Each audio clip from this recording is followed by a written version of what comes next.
Welcome to Gen Z Hoops, the Gen Z basketball, coaching, and sports business show. On this podcast, you'll learn from professional players, coaches, and executives from all over the world and see the court in a brand new way. And now, joining you courtside, your Gen Z host, John Hartofilis. Over a year ago, I started on this journey to make a podcast series called Big Fellas Basketball that eventually became Gen Z Hoops. Before that, about less than a month before, maybe 3 weeks before, I got the chance to ask a question to Cathy Engelbert, commissioner of the WNBA. Now, this episode never really made it to Big Fellas Basketball or to Gen Z Hoops until now. I'd always been asked, you got to interview Cathy Engelbert, and that's a post on your Instagram. Like, what's that all about? So now here it is. This is a question I asked Cathy Engelbert. I hope you all enjoy. It's a quick snippet from a segment on The Classroom put together by Alex Scheinman from Penn State University. And 313 episodes later, with the 263 plus 50 from Big Fellas Basketball, I hope you all enjoy. Hi, Cathy. I'm super excited to talk to you today, and I've learned so much hearing from you. My question is, what tactics or strategies have you used from your 33 years at Deloitte to grow the WNBA in such a short time to where it is today, and also where you plan on taking it in the future? Yeah, John, great question. I'd say first it's having clarity around the strategy.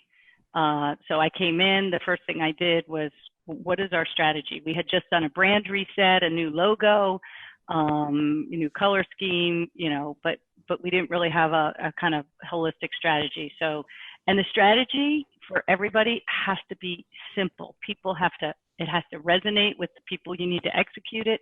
And honestly, for me, it had to be player first. So the main thing, and I said this earlier, that I learned from Deloitte was people first agenda, come over to the WNBA, player first agenda. It works because you build that trust with your people, or you build that trust with the players. So we had just a very simple three-pronged strategy: player first, revenue model, because we needed to expand corporate sponsorships, media deals, things like that, and then fan engagement. And so again, as I said, this COVID's putting a little wrinkle in the fan engagement, but there might be a way to actually innovate and come out of the crisis stronger on that. And then, once you do that strategy, I hate to say this, but you have to talk about it over and over again.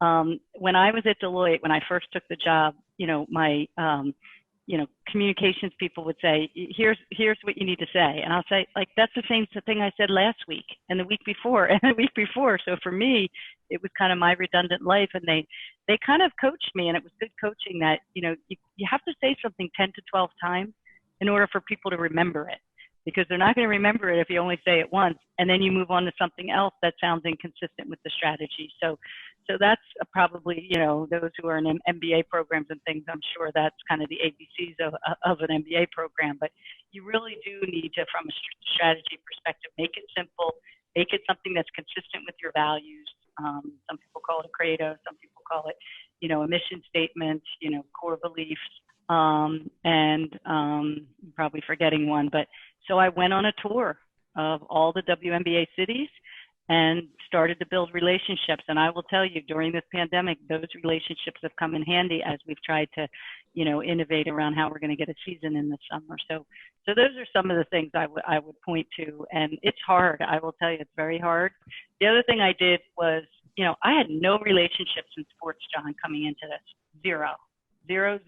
But I had enormous relationships in the business community. So the first thing I knew I had to do is build relationships with the key stakeholders, or what I call the ecosystem. So that included fans, media, owners, COOs, GMs, head coaches, players, and then talk about it over and over again. So that's what we did last summer when you hit challenges like we're in, but you come back to strategies, your values. I've set some guiding principles now around health and safety of players in order to get back to play. And again, presented them to the players, and they're simple and they resonate with them, and they can ask questions off of it, and you talk about it over and over again.